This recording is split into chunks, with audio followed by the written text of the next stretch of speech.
Notre priorité est toujours la même, et le Seigneur le sait chaque jour. D'abord rechercher ses intérêts à lui, à Dieu, d'abord rechercher sa gloire, et puis aussi pour que nous fassions sa volonté. Mais en tant que son serviteur et en tant que tout chrétien, chrétienne, notre désir, c'est toujours d'essayer de faire le bien et d'essayer d'apporter le bien.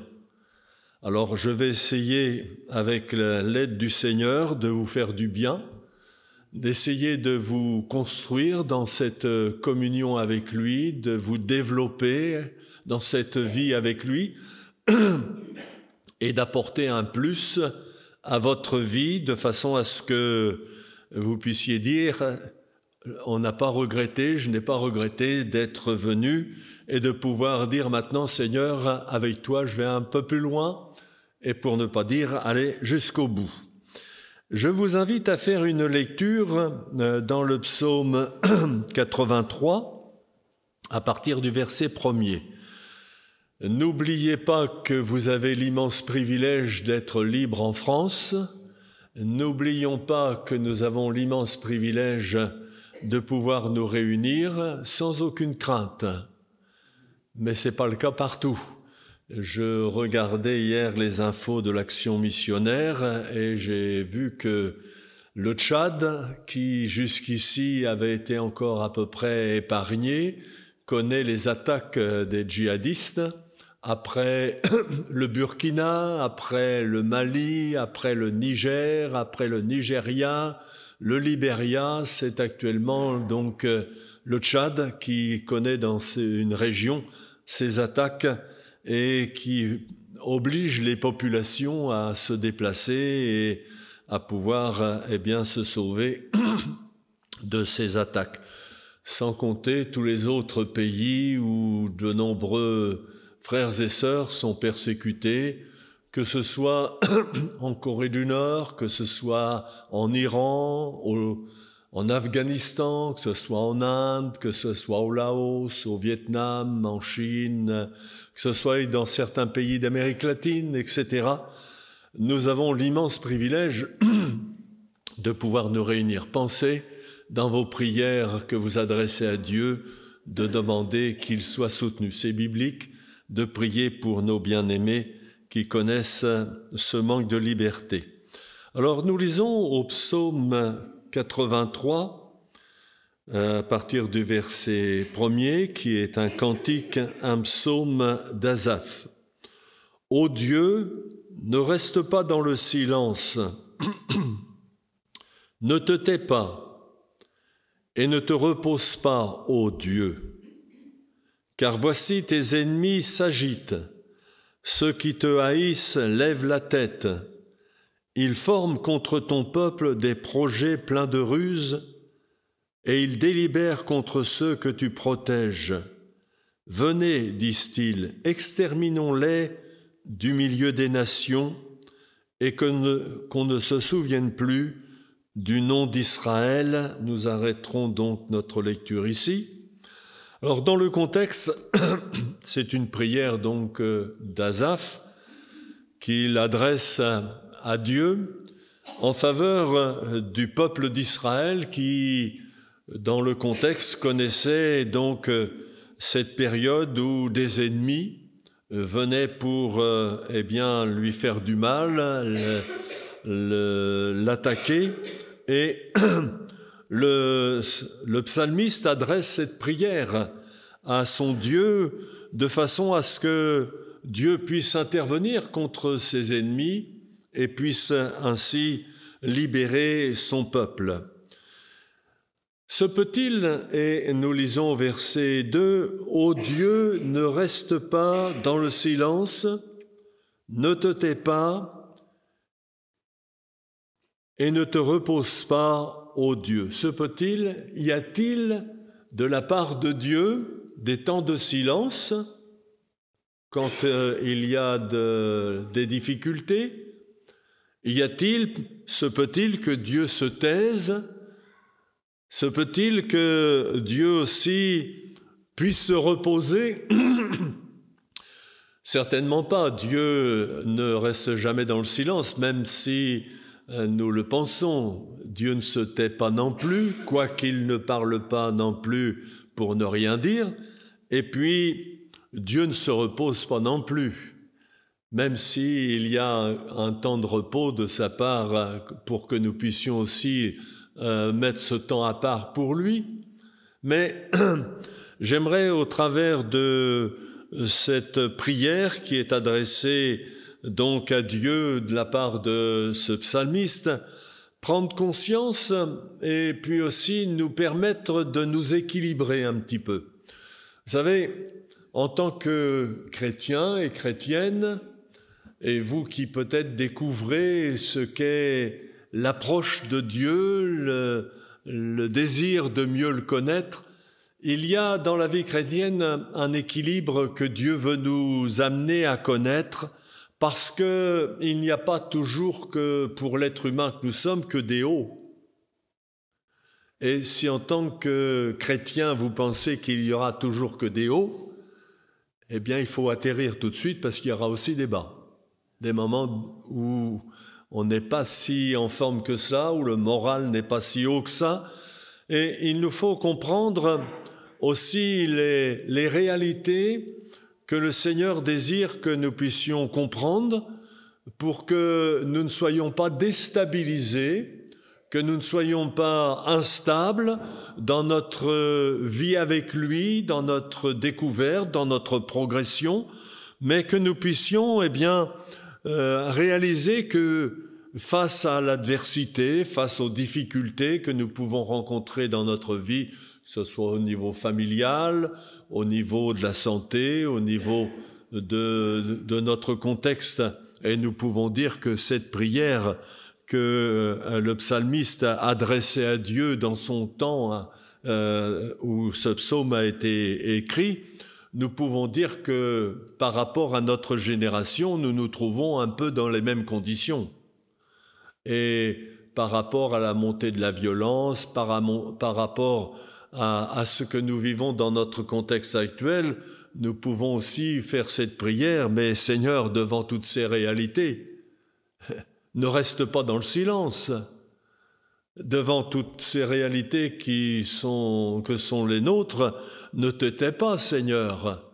Ne te repose pas, parce que c'est vrai que notre contexte est quand même un contexte quand même particulier que le Seigneur Jésus a annoncé, qui concerne les temps de la fin, où le Seigneur va revenir pour enlever l'Église. Et puis les prophètes dans l'Ancien Testament l'ont annoncé, mais pour nous amener à nous équilibrer. Il y a donc des temps où on a l'impression, je dis bien où on a l'impression, mais aussi où l'on vit comme des temps de silence de la part de Dieu.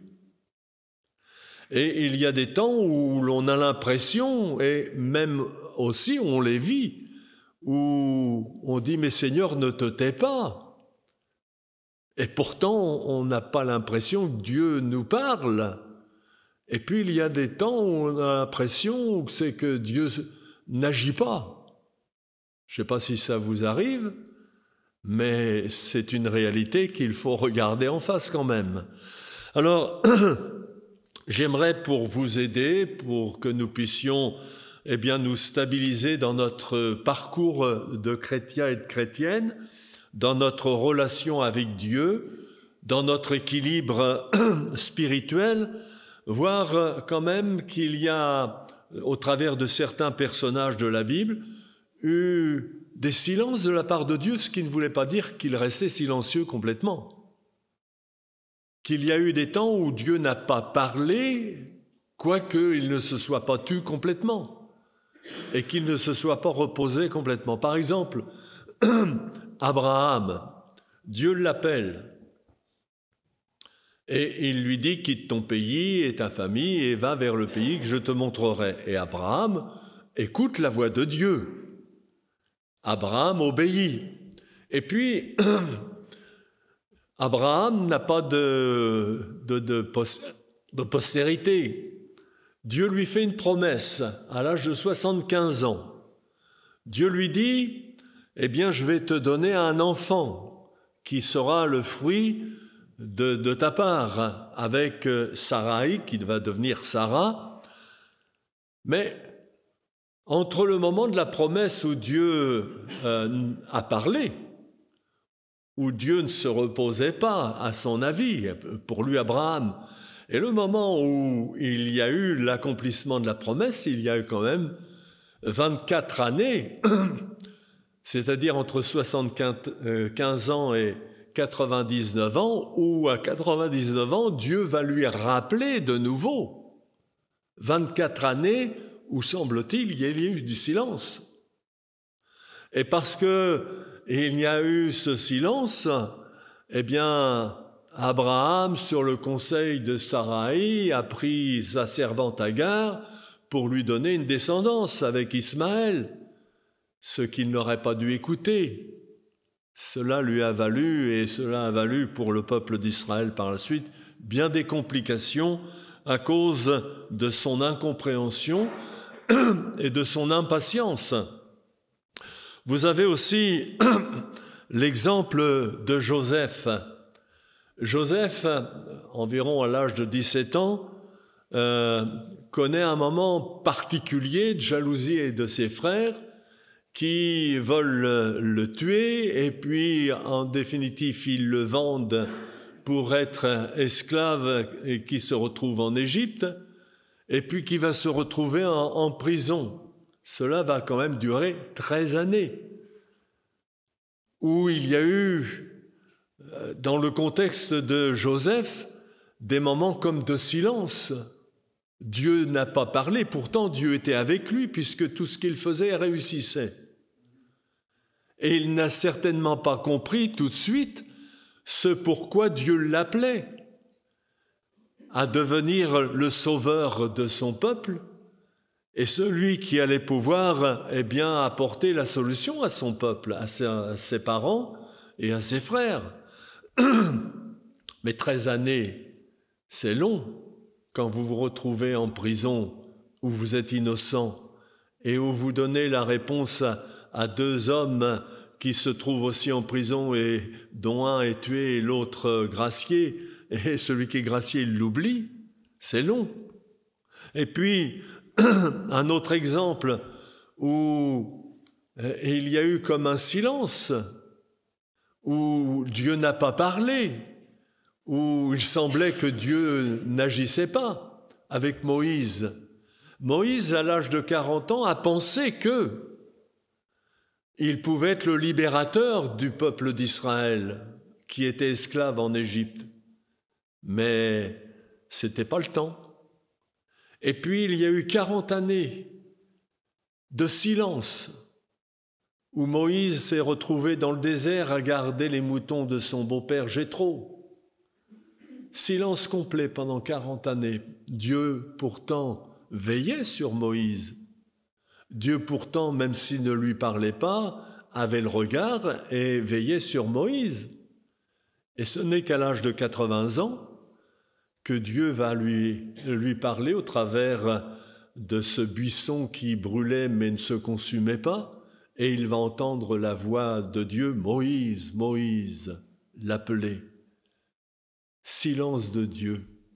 Et puis, encore deux exemples rapides pour nous aider à comprendre qu'il y a des moments dans la vie chrétienne où on peut être à faire cette prière, « Seigneur, ne reste pas dans le silence. Seigneur, ne te tais pas, ne te repose pas devant les réalités. » Quand le peuple d'Israël s'est retrouvé esclave en Égypte, avec un pharaon qui avait oublié que Joseph avait été une bénédiction pour le pays, il y a quand même eu presque 430 années, 4 siècles, plus de 4 siècles d'esclavage. Mais qu'est-ce qu'il faisait Dieu pour son peuple? Dieu avait-il oublié une promesse qu'il avait faite à Abraham? Dieu avait-il oublié une promesse qu'il avait faite à Isaac et à Jacob? Dieu avait-il oublié la promesse avec Joseph? Dieu avait-il oublié? Non. Et pourtant, ça a été quand même plus de 4 siècles. C'est long, 4 siècles.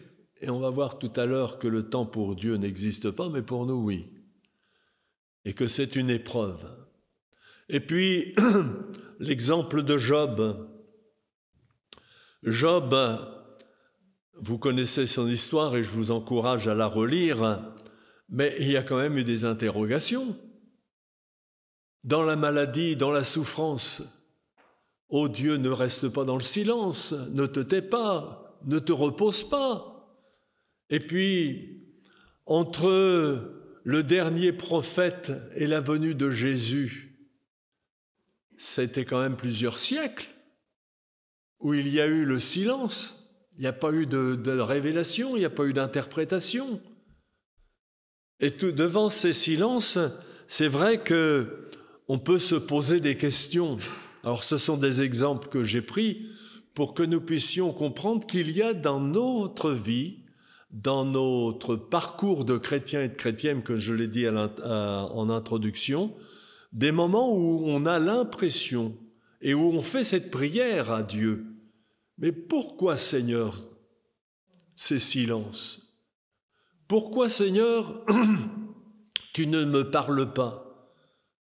Pourquoi, Seigneur, il semble que tu te reposes alors qu'il faudrait que tu agisses pour moi? Alors je ne sais pas si c'est votre cas ce matin, mais si c'est votre cas, prenez courage parce que Dieu a toujours la réponse à nos besoins. Alors je vous propose de voir devant cette réalité quelques pièges qu'il faut éviter.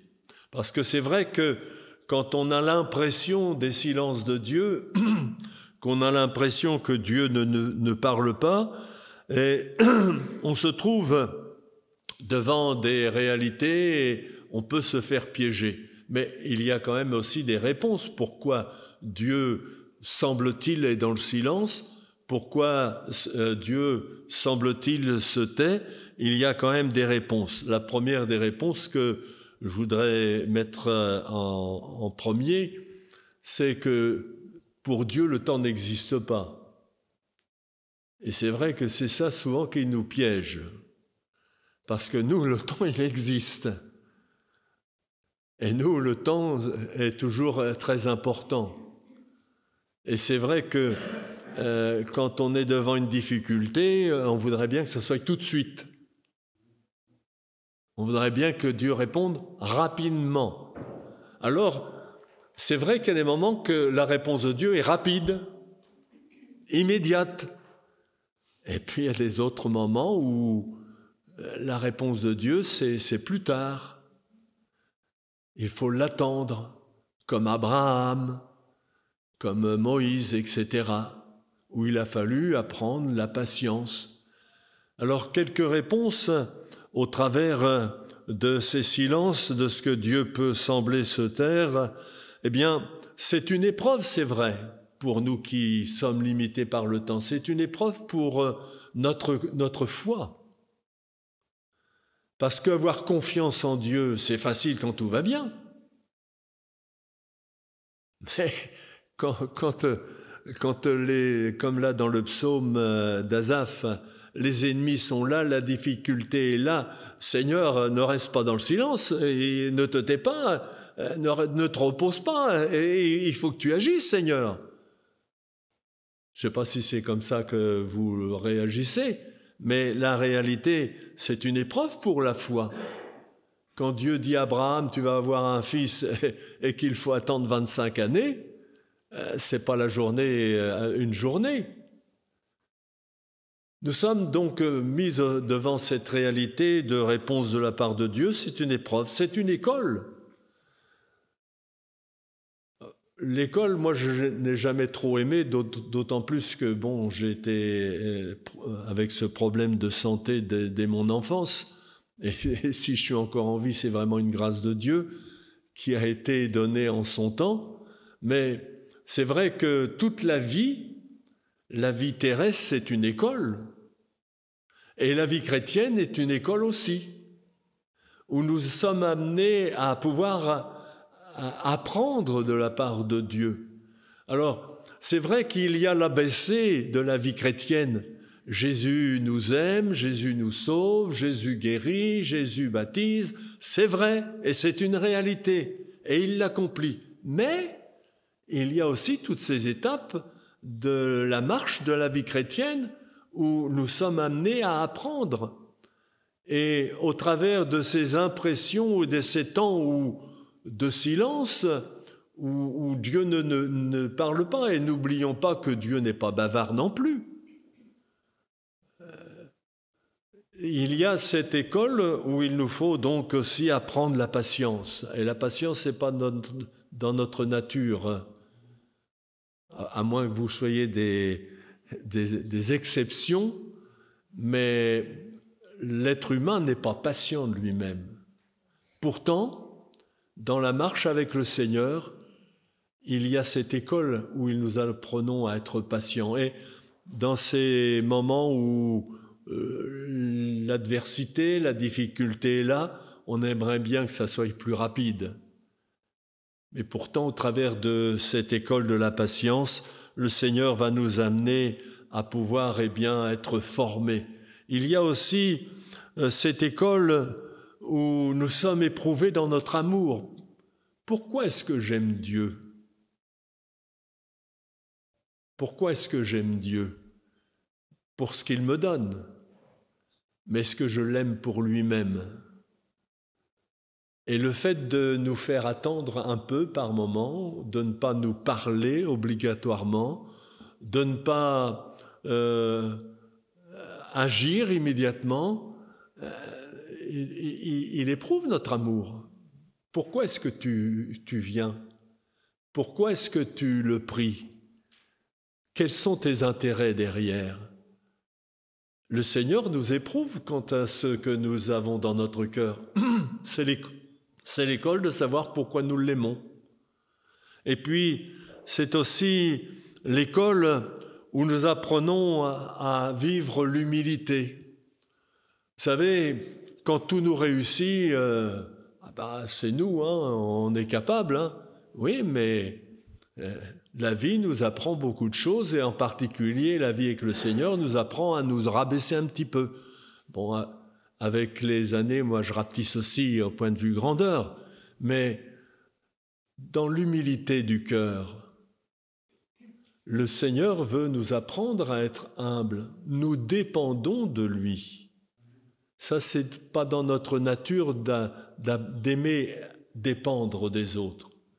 Mais pourtant, Asaph, dans sa prière, demande à Dieu d'intervenir, mais il apprend et il comprend et il le manifeste dans tout ce psaume, cette dépendance de Dieu, cette humilité de vouloir recevoir de la part de Dieu la réponse. Mais c'est aussi, et je terminerai sur ce sujet, dans le domaine de la crainte, du respect de Dieu, mais aussi de la persévérance. Quand il n'y a pas de réponse immédiate de la part du Seigneur, quand le Seigneur semble être dans le silence, qu'il ne parle pas et qu'il semble se reposer, c'est le moyen de pouvoir vivre cette école de la persévérer.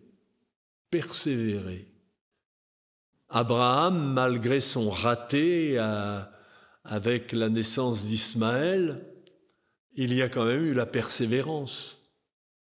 Moïse, avec ses 40 années dans le désert, c'est quand même l'école de la persévérance. Joseph, pareil, et puis pour le peuple en Égypte, c'est quand même la persévérance. Et tout le parcours que les uns et les autres, pour les plus anciens, parmi nous ce matin, nous pouvons apporter cette réponse, oui. Si nous sommes là, c'est parce qu'il y a la grâce de Dieu, la bonté de Dieu, mais c'est parce qu'il nous a aidés dans cette persévérance. Alors, mes frères et sœurs qui êtes plus jeunes et qui avez beaucoup de fougue et qui êtes prêts à abattre tout pour que ça aille plus vite, permettez au Seigneur de vous apprendre aussi qu'il y a cette étape de l'apprentissage de l'école où le Seigneur ne va pas obligatoirement vous parler rapidement, où il va sembler se taire, mais il va vous apprendre à persévérer. Et l'important, ce n'est pas de faire des éclats et de faire beaucoup de bruit. L'important, c'est d'arriver au but. C'est d'arriver au bout. La fin est la plus grande chose. Quand on a gagné, qu'on est arrivé au but, c'est la plus grande chose. Alors, c'est vrai qu'il y a quelques pièges à éviter. Et le premier des pièges qu'il faut éviter dans ces moments où il semble que Dieu ne nous parle pas, qu'il y a du silence, qu'il se repose, le premier piège, c'est d'éviter de se laisser piéger par ce que le diable peut nous mettre comme doute. Dieu a-t-il réellement dit? Quand il a tenté Adam et Ève, Dieu a-t-il réellement dit? Et ça, c'est un piège qui est devant tout à chacun. Mais le Seigneur t'a fait une promesse, mais est-ce que c'est vrai en fait? Bon, tu te trouves devant une difficulté, mais est-ce que ce que le Seigneur t'a donné, est-ce que c'est vrai? Et puis, il y a cette mise en doute aussi. Lorsque Jésus a été tenté par le diable dans le désert, si tu es fils de Dieu, la mise en doute d'être le fils de Dieu, si tu es fils de Dieu, mais et pour nous, comment va-t-il nous tenter? Mais si tu es vraiment chrétien, si tu es vraiment croyant, si vraiment tu vis avec ton Dieu, mais pourquoi il t'arrive ça? Etc. Le piège de la tentation, la mise en doute de ce que nous sommes. Mes frères et sœurs, vous et moi, nous tenons vraiment parce que l'amour de Dieu est là pour nous tenir. Et si vous et moi, nous sommes présents dans ce lieu ce matin, c'est vraiment sa grâce. Ne remettons pas en doute son amour. Ne remettons pas en doute ses promesses. Si Dieu vous a fait une promesse, elle va s'accomplir. Si Dieu vous a donné une certitude sur votre cœur, attendez-la. Maintenant, il y a ce piège qu'il faut éviter, c'est de vouloir faire parler Dieu à tout prix. Vous avez des bien-aimés. Il y a dernièrement, on rencontrait un chrétien et qui nous disait « Le Seigneur m'a dit qu'il fallait que je sois là. Le Seigneur m'a dit qu'il fallait que j'aille là. » Et puis moi, après, il m'a dit « je dis, tu as de la chance, toi, le Seigneur, il te parle beaucoup, toi. » Moi, il me parle un peu moins. Bon, enfin, évitons de faire parler le Seigneur quand il ne dit rien. Laissons le Seigneur nous diriger, et puis quand il n'a rien à nous dire, faisons-lui confiance. Qu'avons-nous comme base quand il semble être dans le silence, quand il semble ne pas nous parler, quand il semble se reposer? Quelle est notre base? Eh bien, sa parole. La Bible. Nous avons à notre disposition chaque jour, autant que nous le voulons, la parole écrite. Et c'est en la lisant, même si sur le moment on n'en reçoit rien, même si on ne ressent rien, même si on ne voit rien, persévérons. Dieu nous laisse sa parole, et même s'il n'y a pas de prophétie, même s'il n'y a pas de grands coups d'éclat, persévérons dans la lecture de la parole. Du temps du sacrificateur Élie, il nous est dit que la parole était rare en ce temps-là. Mais ils avaient la loi de Moïse, que Dieu avait donnée à Moïse. Et il suffisait d'aller puiser dans cette loi que Dieu avait donnée à Moïse pour savoir comment il devait se conduire.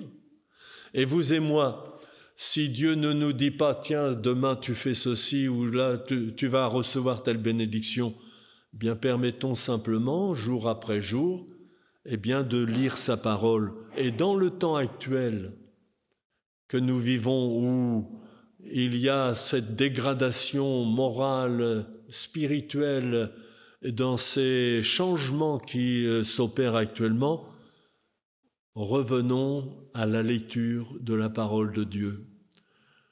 Notre monde religieux est en train de bouger à 100 à l'heure partout. On a des extrêmes maintenant. Et où trouver notre équilibre? Eh bien, revenons à la parole de Dieu.